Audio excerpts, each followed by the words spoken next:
Yeah, hello and welcome to this video for round 12 of the Candidates Tournament. Yeah, the third, that's the right expression, third to last round. Yeah, we are nearing the end of the event, and this round again brought changes in the lead of the whole thing.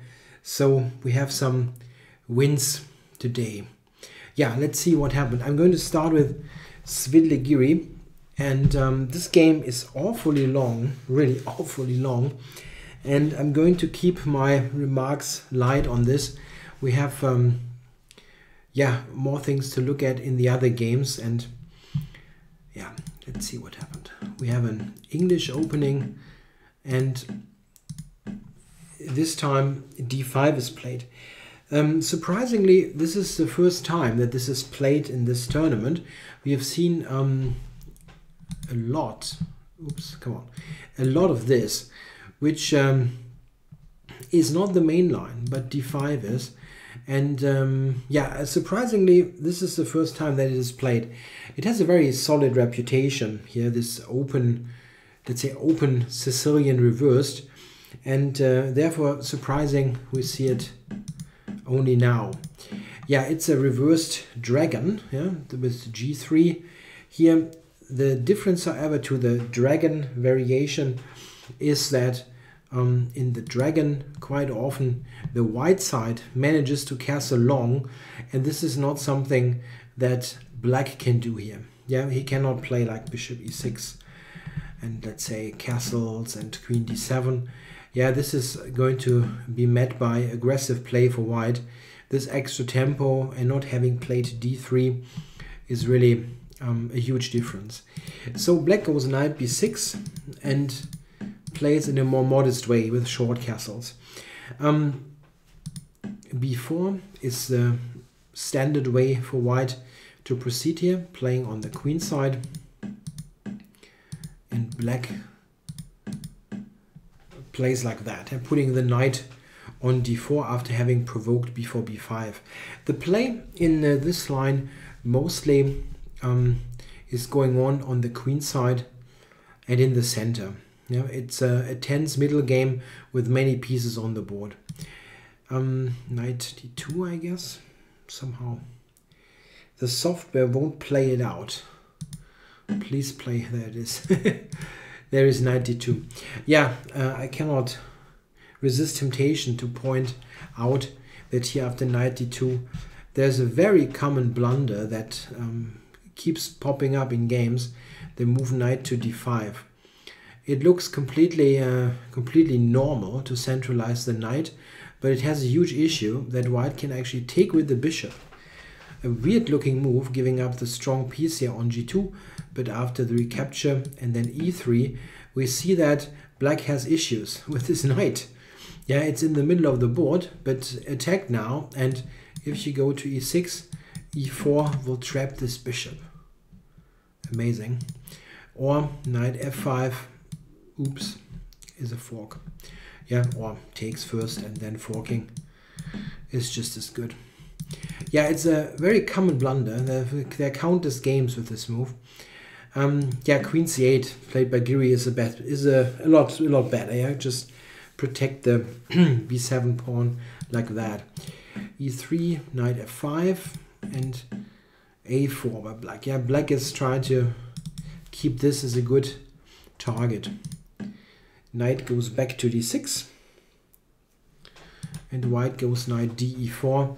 He ultimately tries to fight for this square, and he manages to get the knight to c5. That's usually an accomplishment. However, in this particular position, we see that black with this trade and this trade manages to activate the queen again. The pawn here is currently poisoned. After knight d5, there will be knight c3 coming. Yeah, I mean, white can delay this for a bit, but check.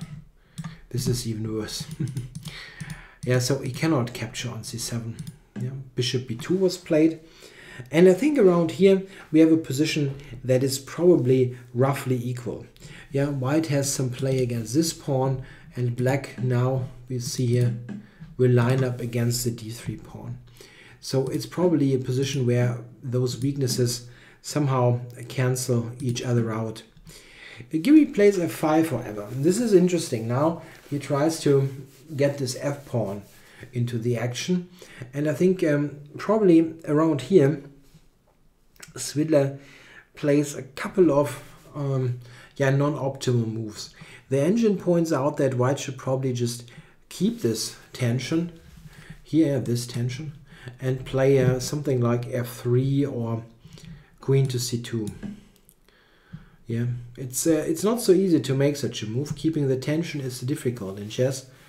And maybe he also was worried about things here. For example, black could decide to even bring the h-pawn here. Still, it's probably a little bit better than the capture. After this, this now seems to be weaker than c7, as the knight also comes to d5. Black now piles up on the f-file, and after rook b2 now had an opportunity to get a pretty nice advantage. The move knight takes b4 was good now in this position. After queen takes, which is pretty clear, I think that this is played after the pawn capture here. Check. Black is happy to grab the pawn like that. Oops, sorry. So takes, and white should take with the queen. Yeah, queen f3 check. Back, and now black can insert this one and then grab this pawn. And here white will struggle for the draw. He's a pawn down, still reasonably active, so I'm not saying that this is totally lost, but black definitely has a quite serious advantage here. Instead, Giri played the move h6. Yeah, he was probably afraid of his back rank. Yeah, some rook to e8 and indeed would be devastating, as his bishop is controlling f8. But this is a bit, it's not taking this particular opportunity. Again, after queen e4, queen d7, black is a little bit more comfortable and in fact manages to get a better ending. I won't analyze this in big detail. I mean, it's possible to look at most of those moves, but they traded down to this ending where black was a pawn up. And of course, being a pawn up means you have some kind of winning chances. It is, however, there is no particular situation where I had an idea how black could play better, or the engine also doesn't point out something. It just keeps the position as it is. And I mean, obviously black still has the pawn, but to win is a different matter. White's rooks are very active, and the c-pawn, which is the asset obviously, is still back on c7. It's not yet very dangerous. We see after a couple of more moves that even the h-pawn here, or the f-pawn, if you want, gets traded, and white now directs his counterplay against the g7 pawn. Yeah, around here, a little bit later, we come to the final, I think, critical position of the game. Svidler is forcing that rook trade here. And now Giri plays king to h7. I think after that it is a draw, a clear draw, I think. While after the best move, which is also pointed out by Stockfish, black still can try. Successfully, I doubt it, but you can try. The king f8 is the move that is a bit stronger, I think. Rook d7 to keep it on the 7th, and now the check. King f3, I guess, and rook to e7. And this is probably a stronger try for an advantage. The white king is cut off, and black can try to go over here with his king.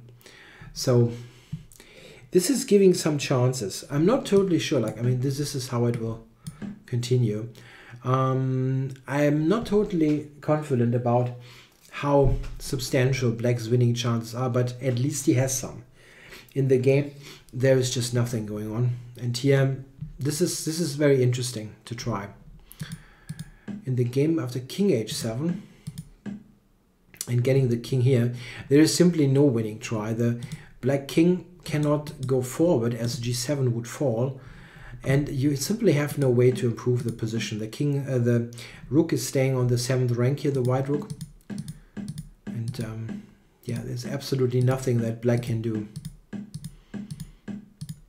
I cannot blame for trying, but yeah, king to e3. Check. This is not so clear. In fact, this is probably bad, right? Yeah, with the king cut off, that's not a good idea. The king is cut off. So this is stronger. This is stronger. Yeah? Black has no way forward anyway. As I said, king takes, the rook will capture, and then the c pawn is easily stopped. Check. Yeah, important point. White just keeps the whole situation and does not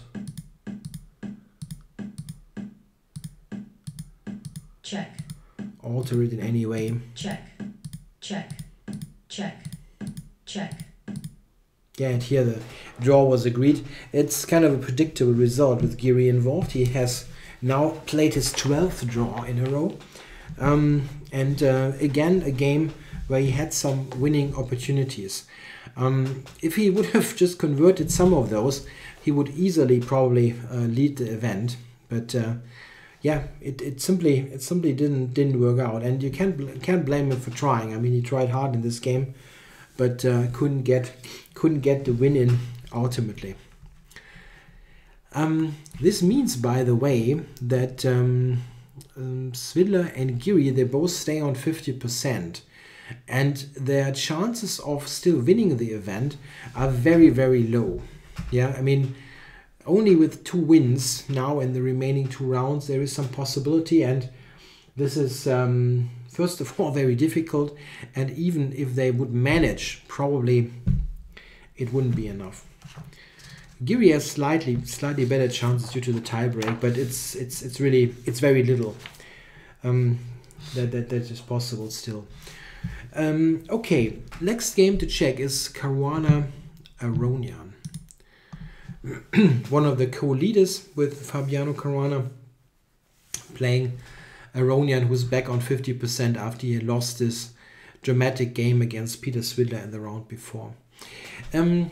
We have a somewhat predictable, maybe, Ruy Lopez, but Aronian is not playing the Berlin. He does have it in his repertoire, but he also plays this main line. And Caruana goes for d3, directly showing that he does not want to contest a martial attack. Okay, b5 and castles. Yeah, a couple of options here. Black can also play d6 immediately. Move orders are very, very critical in this kind of opening. But okay, I don't want to look into this too deep. We have things to check later. Yeah, knight to a5 here. The classical way of handling the situation of the knight on c6, as proposed by Chigorin, yeah, more than 120 years ago.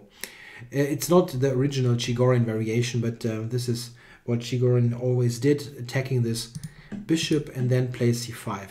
However, Aronian doesn't play c5. Yeah, he could have done so. It's a perfectly reasonable move in this position. But this is one of his yeah, special ways of playing. He has played this before.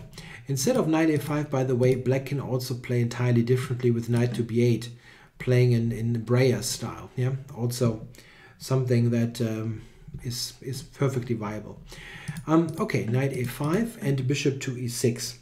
Very interesting play now by Caruana. He goes b4. This is something that he had played before. This kind of idea, even against Aronian. Takes on a2, rook takes, and knight c6. The idea of b4 is obviously to send the knight back again, so that c5 now will become difficult to achieve, or even impossible to achieve. Bishop g5, developing this quite a normal move. And now we have a novelty. Up to this point, we were following the game between Vichy Arland and Aronian from Bilbao 2014. Funny enough, a tournament that I was very close to. I was playing the European Club Cup event in the same playing hall. So this was probably played just a couple of steps away from a table where I was playing. Yeah, back then Aronian was playing queen to d7, and after bishop takes, knight d5, probably white had a slight advantage. Yeah, a little bit more play on the queen side, and it's a bit easier for white to come up with active ideas here. He now played, however, the move knight to d7, and yeah, this is I think a pretty good idea, trying to trade off the bishop. If white now is totally unambitious, he can take on e7, but after knight takes, this looks very solid for black. Yeah, he's gotten rid of that somewhat misplaced knight, and there's really no particular idea available for white now. So bishop back. That is also, it's a far more logical move. Why would you want to trade that bad looking bishop on e7? Yeah, and now the idea comes just back. Yeah, with the intention of playing d5. And it is difficult to prevent. I mean, white can play bishop g5, but this is just a repetition, yeah? And really not in the interest of Caruana, who still wants to fight with the white pieces, of course. So bishop g5 cannot be the way to go. He tried to find a way to adjust to the d5 move being played, and he came up with the move queen to b1. Not very intuitive, but quite interesting. The idea is that after d5, he played now bishop to g5. Yeah, this is the only way to react to d5 while still keeping some interesting play. White definitely does not want to take on d5. I mean, you can especially question this with the queen here, but just in general, if we have this trade here, black is really happy. Yeah? The queen is strong on d5, and black actually has a little bit more space in this position, so absolutely nothing to fear. White could shoot for some c4 here. He's not worse, but definitely not something that you would play as white if you have some kind of ambition. This is far more the case with bishop to g5. Yeah, now black has a couple of options, but Aronian goes for the most interesting move. And I think in this game we really see that he still has not given up any hope to win that event. With a win here, he can get close to the leaders again, going back to a +1 score. And he plays in a very interesting way now. He plays d4. Black also could have just taken on e4. I don't think that this would have been a terrible move. And the big idea that he has is that after bishop takes, he's not playing the obvious move bishop takes f6. Yeah, after bishop takes f6, there probably is knight d5. And here, I mean, this is not very interesting for black in comparison to what he tries. So he avoided that and played d takes c3. Very surprising decision, but a very interesting decision. And this is a kind of a typical decision of Aronian. He sometimes has those really unconventional ideas that I guess are very difficult to fight against. Yeah, so what is white doing now? Okay, you can take on e7, you can take on e5. Bishop takes e5 wins a pawn, and I think should be played. If you play this is really lame, then black recaptures and is ready to play knight d4, possibly provoking a trade of those knights with the e-pawn coming to d4, and even, yes, cementing this strong pawn on c3. So this is nothing. White has to take the pawn. Bishop takes e5. And now, what exactly is black's idea? It's very interesting. He took this and played queen to d6, attacking the e5 knight. It doesn't have many squares. g4 and f3 come to mind. Knight g4 was played in the game. Knight f3 also was possible. I think the play is kind of similar. regardless of white goes to g4 or to f3. I mean, okay, no, it's different, right? The positions differ, but what black is doing, I mean, is kind of similar. After knight f3, he would play very likely the move a5, attacking here those pawns on the queen side. And let's say it's not so easy for white to play. If white takes, then after rook takes, we see that this is probably not going to be going to be held, this pawn. Black also has rook here and b4. It's a pretty strong initiative. So white won't take. The computer suggests rook to a1 back, but then after, let's say, c6, the position seems very viable for black. Yeah, let's say it's difficult for white to make something real active here, to play something real active. If you play a good improving move, let's say h3, something that is kind of useful, then black again has a couple of options. He can take and now play a slow move, or even think about playing rook a4. It's also interesting.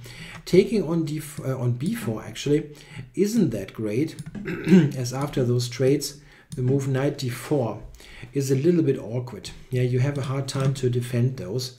This is also one main difference between the knight g4 idea and the move knight f3, that knight d4 here can become an option for white. Probably black will keep the tension here and play a strengthening move. For example, rook e8 or rook c8. Yeah? Black still is a pawn down, but this is very difficult to keep in the long run anyway. So interesting, and it's not a boring position, quite interesting. Yeah, knight g4 played by Caruana at the end, and black's play is kind of similar to what we have seen in this line, a5 and c6.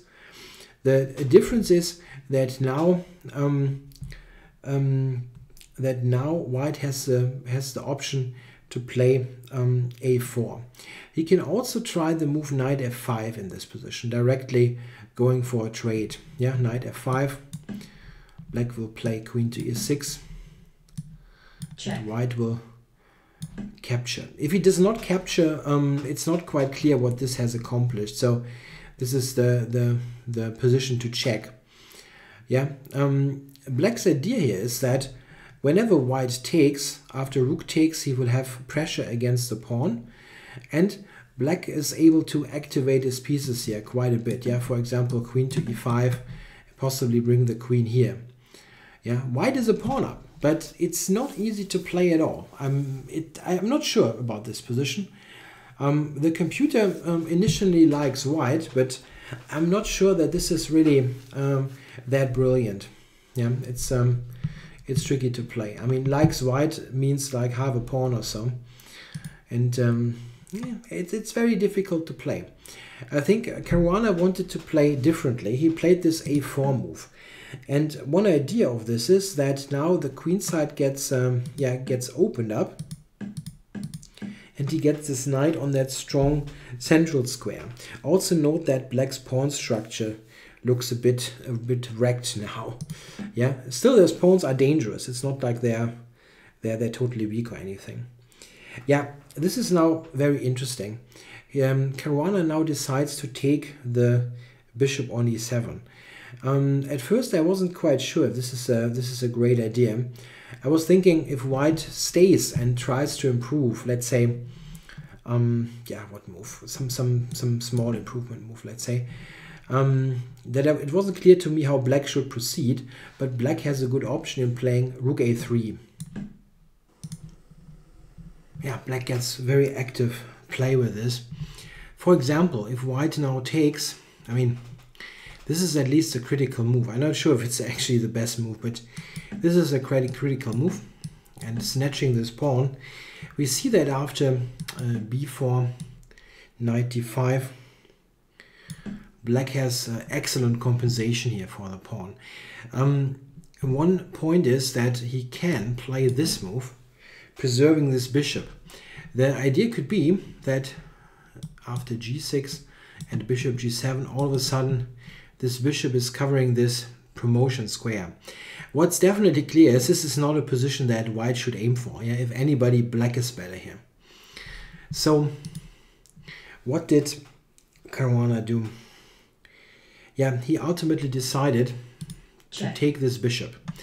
It looks like this is not an easy decision, no? Because that knight looks very beautiful on d5, but we have seen that there can be definitely positions coming up where the bishop can prove to be quite strong. So captured, and now queen b3. Yeah, Aronian now after queen b3 plays a very enterprising move. He definitely wanted to fight there at all costs, played h5, just sending in another yeah, another little unit, yeah, trying to disturb white with h5. He had easy options, let's say, yeah, to play. For example, I think rook a3 was a very clean way to end this game in some way, if you want. Takes. If white is greedy now, he's going to regret it, yeah. And yeah, white has no good moves anymore. Something like this. It's just not playing for a loss here. Yeah? You cannot do it like that. This is too dangerous. So what is the draw? Rook a1 is the draw. Then b4 and rook takes a3. With this kind of check. This kind of play, white will probably force a draw. It's not so apparent. Those pawns still look dangerous, but there is no way forward for black. I think Aronian wanted to really, as I said, fight at all costs and played h5. Just keep the tension. Yeah, rook to a1, got traded, and queen c5. The point for black here, to try to play for win, are those advanced pawns. There can be tactics, like b3 at some point, and yeah, also invasion on the a file if possible. So if anybody, black is playing for a win here. We come to a critical position a couple of moves later. I think all this looks fairly logical. The white king here gets to the center, trying to help. They both, yeah, poke around a little bit, let's say. In this position now, Caruana yeah, has a couple of moves that keep the equilibrium, something like queen a2, for example.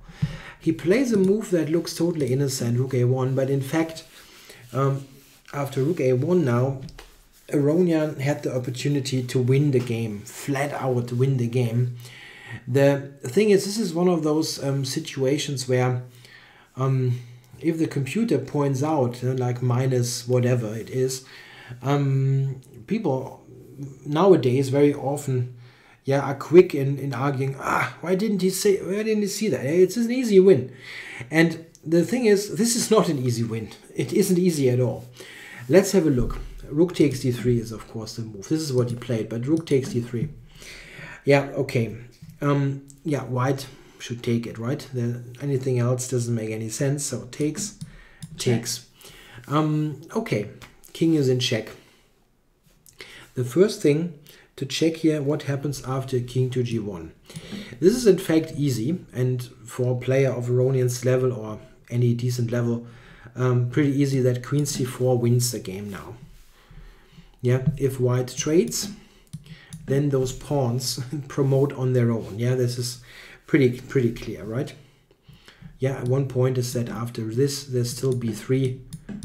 Is here the pawns promote. As I said, this is easy to see. White also, yeah, I mean, he can try to avoid the trade here, but after c2, we see that black will promote here. Yeah? Queen c1, queen d4, yeah, and b3 and so on. As I said, this is easy. Yeah, that is definitely Aronian. He saw that very clearly. He looked at the move quite clearly. But the problem is a different one. This is the problem. Check. White can go to e1, and this is far more difficult. Black can actually pretty easy. It's also easy. Yeah, you can see that black can just take this pawn and continue from here. And okay, you have the draw in hand. This is cool, but yeah, Aronian definitely wanted to win this. Yeah, and it's one thing. You can play this, of course, and now see if you can find a win. But it might as well be that you don't have any. And then you question this decision. Why did I take on d3 in the first place if I force a draw? Thing is, it is not a draw, it is a win, but to see that beforehand, very difficult. The win starts with queen d2 check, king f1, and now c2. Okay, so far so easy. And it's a clear threat here. The only thing that, that makes you question this whole thing is, of course, queen b2, check, very important. And black has to react probably with f6. Yeah, f6. And this is the moment where you probably, stop your calculation and kind of ask yourself, okay, is that really enough? How am I going to do that? Are those pawns really worth more than the white rook? The amazing thing is that white here has absolutely nothing that he can do against black playing b3, b4, and queen to c3. This is really amazing. If white stays, let's say, and doesn't do anything, like rook c1 or so. Okay, then queen d1 is made. That's a stupid move. But let's say rook e1, yeah? b3, and now just go back. Again, queen d1. I keep blundering here. White is losing here. What can you do? You can check here maybe, and then go back. I just wanted to show the winning idea. b4, it's really cool. Yeah, that now there is no way to prevent queen c3. It's really, really nice. The relatively best thing that white can try in these kind of situations is to get into this ending, but this also will be lost with the b pawn. It's really remarkable. If we go back again, I mean, I made some very stupid looking moves. Here white has no way to save himself. It's really remarkable. He can check here. King h6, and now recognize that there's no way of stopping queen d1 mate and c1. It's really lost. It's a losing position, but it's not easy to see. We can try this, by the way, king g1 to get out of the mates, but again b3, rook c1, and b4, and you cannot stop this. Yeah, it's really cool. And the pawns will decide. It's very nice. So rook takes d3 was winning, but it wasn't obvious at all. Again, it's easy to criticize, but it's especially when you want to win. If you are in a situation where you don't really have to win at all costs, and Aronian had to keep in the tournament, in those situations, you might as well take that and say, okay, I have the draw in hand, and let's see, maybe I find some win. And then you probably will find it, right? But it's move 38. You want to win, and you can also just keep the position and kind of grind on. And this is what he ultimately did. Right? Queen c5. Queen to a7. The thing is, it's still kind of interesting, this position, because black has options here to move his pawns. An option that white does not really have. The position is still more comfortable for black to play. And we will see that a little bit later, Aronian will get a second chance. Here, in this position, Caruana is still under pressure. There are those ideas here, the invasion ideas, and he decides to play the move rook to a8. And it seems that after rook a8, he again gets into trouble. It seems that queen b1, for example, was a bit better. Yeah, queen to f4. This is now getting difficult. The move g4 is really disturbing. But yeah, similar to the rook takes d3 situation, it is not that easy. After rook a1, Aronian played g4. And after this capture, decided to just recapture with the queen, which is the most normal move ever. But it seems that the move rook to d6 was indeed quite strong. The idea being to swing the rook over and attack with rook and queen in a situation where the white queen is somewhat offside. Yeah, one line that is given by the engine here by Stockfish is queen takes, rook to f6, queen to d4, takes, and then b4. And it's very difficult still for white to defend this. Yeah, queen takes, b4, loses directly due to h2. Check. Yeah, that is going to be mate even. And it's difficult for white to suggest a move for white. Yeah? The engine wants to play f3, but after queen f4, again, black's pressure is probably, yeah, it's probably decisive. It was a second opportunity probably for Aronian to win this game with rook d6. Check. He took on g4 with check, and still after rook d6 he had the same idea. He's still having enormous pressure, but I mean, neither me nor the engine sees a clear win anymore. And if the engine doesn't see anything here, then it's probably just that there is nothing. Even though there are still probably some opportunities. I mean, it's just very, very complicated. Rook f6, queen c3, queen g2 still looks critical, but maybe white is just about saving this. h3, queen here. Check. Yeah, it looks very dangerous, yeah, the pawn. But check. White has resources like this. Check. Check. Now he tried h2, and rook h1 is just about check. Yeah, getting into this rook ending. This still check. looks a bit critical for white, but I think now it is really a draw with precise play. Check. Yeah, there are still some options, I know, but if I analyze every move here, this thing is going to be 2 hours long. Yeah, here they agreed to a draw. There's probably no way forward. If black decides to grab one of the pawns, then the d pawn is going to be the decider here. I mean, decider in terms of a draw. Check.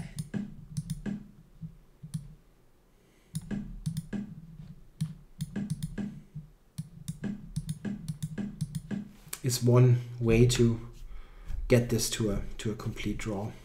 Yeah, very tough fighting game, and a very good game, I think, by both players actually. Aronian was pressing very hard with inventive play, but Caruana didn't break down. He could have lost probably at 2 points, but this is just what happens. It's a tough tournament. Yeah, now on round 12, and spoiled opportunities for Aronian, who with a win could have gotten back into the event. I mean, it still would have been difficult, but at least it would have been a very serious chance.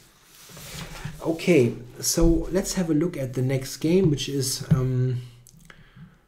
Kiriakin Topalov. I should find my notes though, otherwise not going to tell you.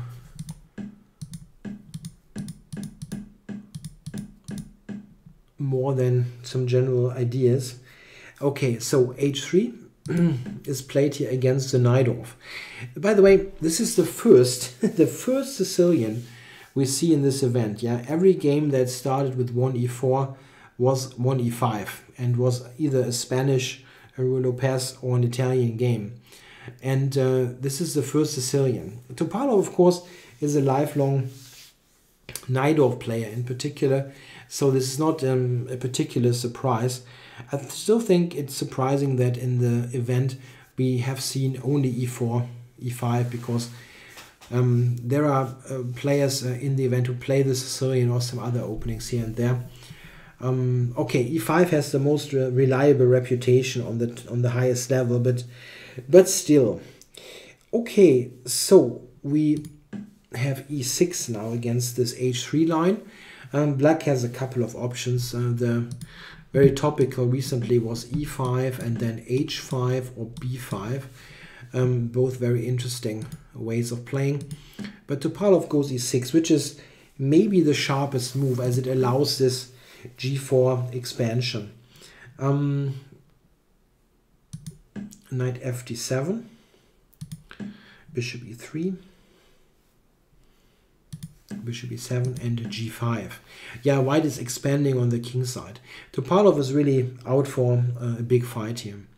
Black cannot take this, by the way, because knight e6 is a somewhat embarrassing reply, giving white check. a huge advantage in this position.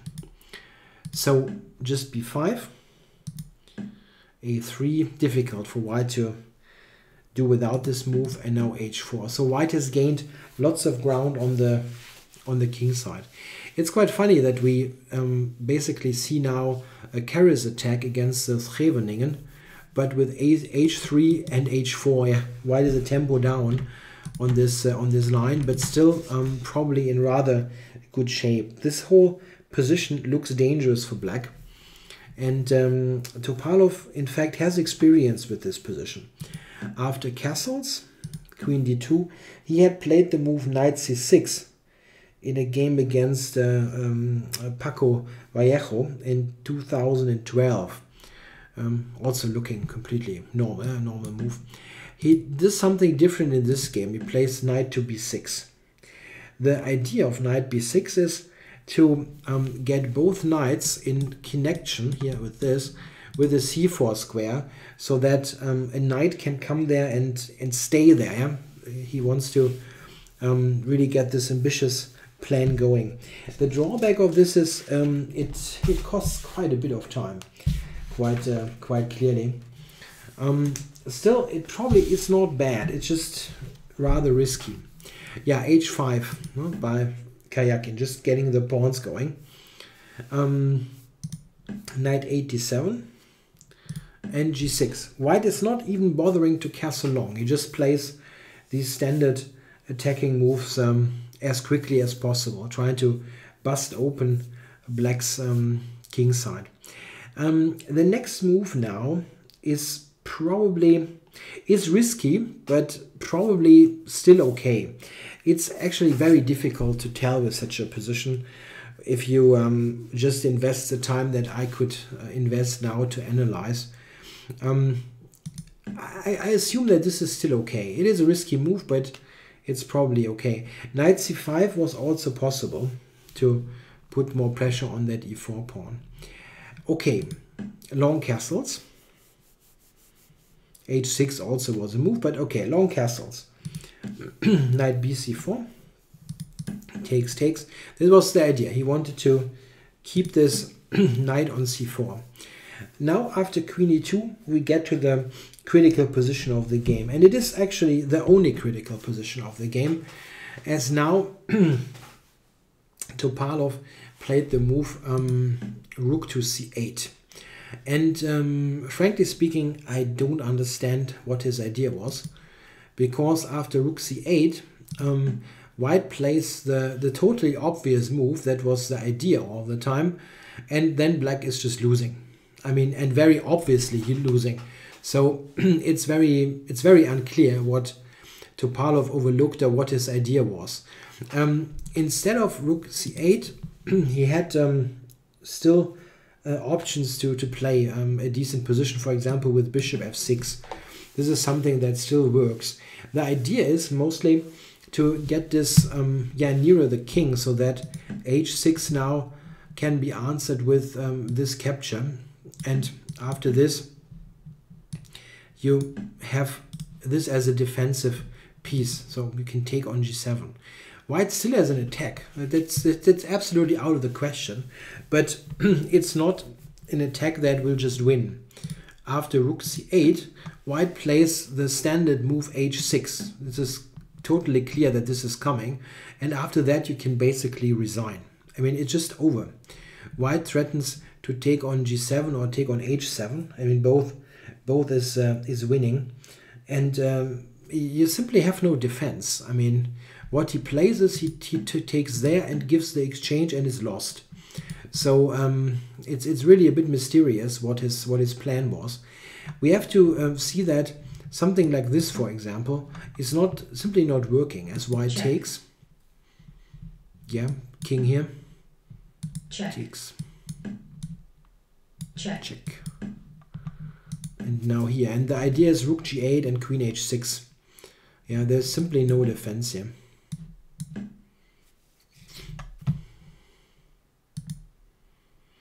Yeah, what moves? You can take this, but h takes g7. And now, okay, after king takes, this is simple and enough to win. Like this threatening knight here. or alternatively rook e8, then queen f3, h3 wins.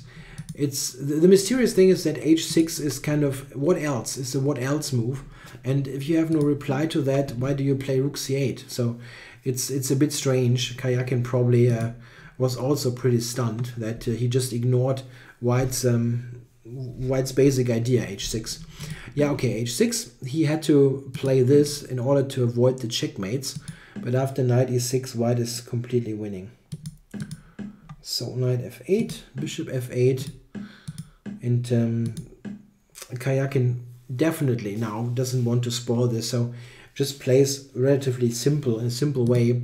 There were a couple of options that the the engines point out that want quicker or so, but this is not the point. You want to be safe here, and he keeps his exchange up, activates his pieces. Yeah, the queen gives up to h6, driving the black queen away. And now again g3 is a good move. Yeah, attacks this knight. And okay, black of course can never take because h7 is hanging.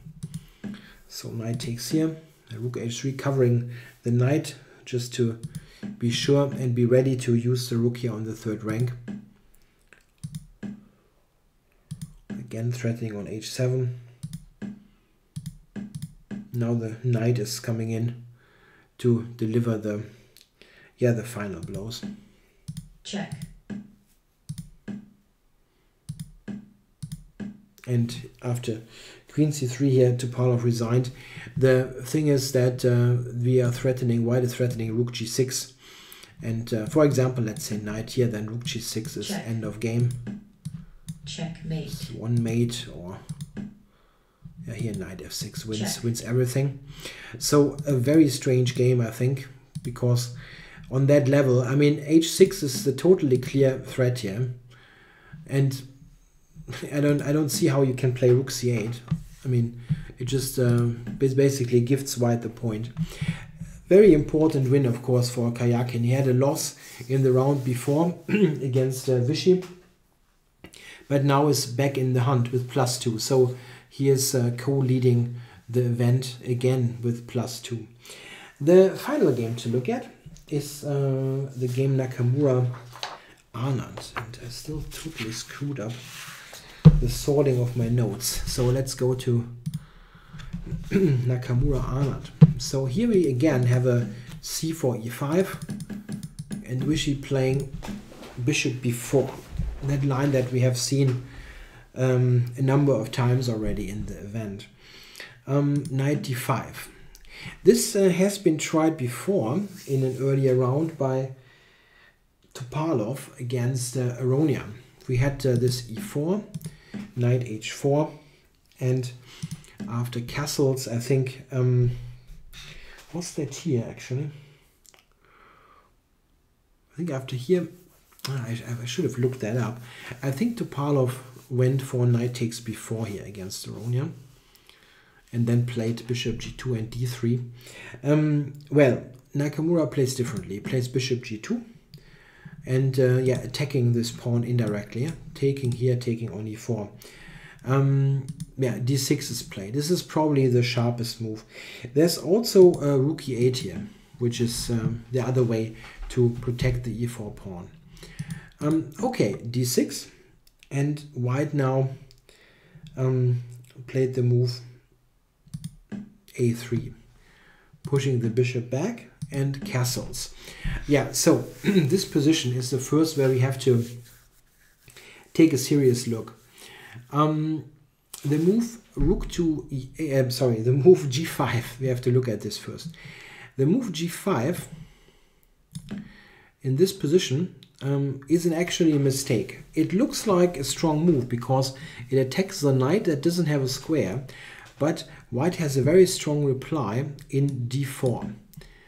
This is a very a good move and a very common motif in this line where the knight on h4 is on the edge of the board. The big problem is that bishop takes g5 is such a brutal pin that black cannot do this. Yeah, I mean White can even take on c5, but bishop g5 looks interesting. I can actually take on d4 here, right? This is a little bit different than usual in those positions. Yeah, I'm sorry, white is probably taking this. This is stronger. This threatens bishop g5, so that black doesn't have time, let's say, to take here, yeah? And then this would happen. Yeah, this looks wrong, yeah? Taking here probably is best. And black's king side is totally wrecked here, with g5 being played. Yeah, Anand played, sorry, rook to e8. And centralized this rook. In this position, Nakamura played a new move. It's technically a novelty. Played the move e3. Yeah, what is the point of this move? Yeah, one important thing is that it covers the d4 square. So if white would have played b4 instead, then bishop to d4 is a move, attacking this rook with a tempo. So he's avoiding this possibility with e3. The big thing here is, of course, after e3, there is still the issue of the stranded knight on h4. And in fact here, Anand played the move g5. And I was really surprised that he went for it. It's just such a sharp decision. Maybe Anand also was thinking that he should get into some kind of complications and really try to win another game. And this is really possible. Yeah, let's look at the alternatives. I think that ultimately g5 is probably a bit too risky, but okay, we'll see how it unfolded. What else is there? It's not that easy actually, because if white gets to play moves like b4, bishop b2, I think he will have the better position. The knight on d5 is strong, and in many cases white can also play a move like f3 to get rid of the e4 pawn and simultaneously open up the bishop's diagonal and also the f-file. So if we play, I mean, I know it's ridiculous, but some really stupid move, like nothing, yeah? Some nothing move, then b4 and bishop b2 will just be excellent for white, yeah? He's threatening to take here to damage the pawn structure, and black is running out of moves here already. Okay, a6 is very ridiculous, but yeah, a much stronger move in comparison is bishop e6. Maybe let's look at this. Let's not look at a nonsense move.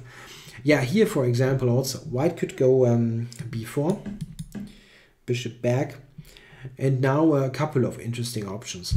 Even f3 is an interesting move here. Yeah, trying to open up the position. Yeah, like knight takes, c takes, bishop takes, and bishop b2. Yeah, this is quite dangerous. Yeah, interesting play. There are also alternatives, of course. White can just play queen to b3, for example, to support d5 and go bishop b2 next.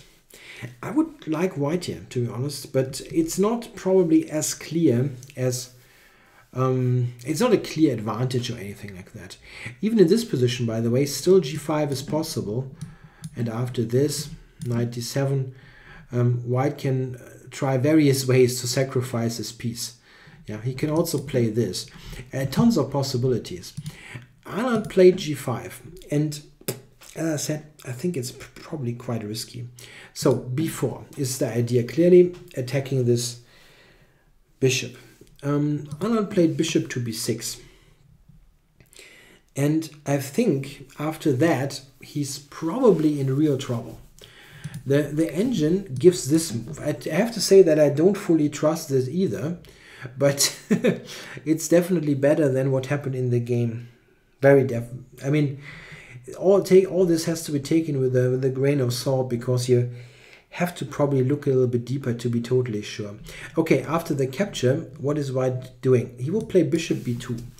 It's ultimately a double attack. That bishop is still hanging, but the knight is also hanging, and there's only this possible. Takes, and yeah, what is black doing now? The engine suggests knight e5, b takes, and bishop g4. Indeed interesting. Yeah, queen to b3, I guess. Yeah, the move f3 is looking interesting, but probably ultimately Check. not so great, because black is not taking this exchange, but developing this queen to set up a real pin. Yeah, taking is less convincing, even though, yeah, this is also not fantastic for white. So, oops, that was a bit much. I'm sorry for that. So, what was the engine suggestion? This one. Takes here. Yeah, take, knight e5, takes, bishop g4. Yeah, that was the suggestion. Queen b3. And then knight f3 check. This is given as equal by Stockfish after you let it calculate a bit, but after takes h3, I think I still prefer white, who's got this king h2, rook g1 option. Very difficult position. The bishop on b2 is monstrous. Okay, the f3 bishop also looks dangerous, but white still has some pawns left to cover. So I think I'd still rather be white here, even though if the engine gives 0-0-0 in this kind of position, it has some meaning. Yeah, probably this is what Anand had to do after bishop b6, bishop b2. I think he's in real trouble. He has to take now on d5. There is no big alternative. And now white recaptures. Note that black is not even getting to the point where he can take the knight. He just doesn't have the time in a way. Yeah, if he takes the knight now on h4, then white will just capture and play play queen to h5, and we already see that this cannot be, this cannot be good for black. Let's put it like that. Other options. Knight e5, maybe the most obvious looking move. After that, f4 is strong. Yeah, f4, knight c4 probably, and white can simply take on g5. Very, very dangerous position. Yeah, the relatively best is queen takes g5 and then bishop f6, and I don't think that black is going to be able to withstand that attack. Tja, he played knight d4. Not happy, not happy about this, but at least it closes the diagonal. Note that white now shouldn't just take this knight. Yeah, if he takes like this, like here, here, here, this position is still kind of playable for black. What Nakamura played is a lot stronger. He played the move d3, simply ignoring the knight on h4, like he did the whole game, basically. Yeah, and now black is running out of options in a way. He has to take the knight now. So I took it, and now just d takes e4. Very nice. He just attacks this now for real, let's say, intending bishop takes, queen takes, like this, this, and this. And, well, knight has to move, but where to go? Yeah, went to e6. Okay, I mean, you can go to b5, but after a4, you still don't have a square. So, a pretty awful situation. Yeah, knight e6 was played. D takes, rook takes, and now e5. And, yeah, this is move 17. And, yeah, black is busted. It's just what it is. Both white's bishops are fantastically strong. And white doesn't even had to sacrifice material for this great position, while black is lacking the g-pawn real badly. Yeah, he played queen to g5, but now it's easy for white to play. Takes, rook takes, queen to b3, intending to set up that battery on the long diagonal. Tja, Anand tried h5 now, which doesn't help, but I think he was probably already quite desperate. He has lost 2 games already on the black side of flank openings. He lost against Karjakin, against knight f3, e3 and c4, and against 1c4 against Caruana in the same line with 4 bishop b4. Yeah, I don't know, with hindsight, if it was a great idea to repeat that bishop b4 line. There's d5, there's knight d4, there are some options to deviate. Okay, it's hindsight, 2020, we know the thing. Yeah, okay, h5. It doesn't help, but it was already pretty bad. Rook d1 is strong, trying to trade this only active rook that black has. It was avoided. Rook d5. And now Nakamura found the decisive maneuver. He's also better with other moves, but what he plays is strongest. Queen c4. The idea is to swing over here, get the queen directly near the king. Bishop g4. If bishop to e6, then queen f4 is winning. The rook is just hanging, and like this is already an unavoidable mate. Yeah, so this was played. Queen f4, tempo on the rook. Rook went to g6. Rook e5. Now bishop e4, and Anand resigned. There's simply no way out here. You can look at this, yeah, but after rook g5, this is a winning attack. Check. King f8, and now, yeah, everything wins. You can just take here also. White is material up and has this decisive attack. Yeah, so a pretty bad loss for Anand here, who's back on a +1 score. Just after he had won this game against Karjakin the round before, he's now back on +1. The tournament situation is still very tense, but we can be pretty sure that one of the 3 players currently leading will actually pull through. Caruana, Karjakin are leading with +2 and Anand on +1. Caruana and Karjakin actually still have to play each other in the final round, which will be, of course, super crucial. If this game has a winner, the winner of that game will very likely win the event. I actually thought about pulling up the cross table at the end of this video and discuss a couple of options, but it's actually rather complicated. I mean, okay, we can have a quick look at the cross table, but it's difficult to look through all possible scenarios in the last 2 rounds. Just give me a second to pull it up. Yeah, here we have the cross table. I'm taking this from Chess24, as you can see. So greetings if someone from Chess24 is watching this video. So just a quick look. We have Karjakin Caruana leading the event and Anand trailing. We have 3 guys on 50%. For those 50% guys, the only chance would be 2 wins. And even then, it's not necessarily enough. So very likely Karjakin or Caruana will do it. They have this game left in the final round. We see only 1 draw here.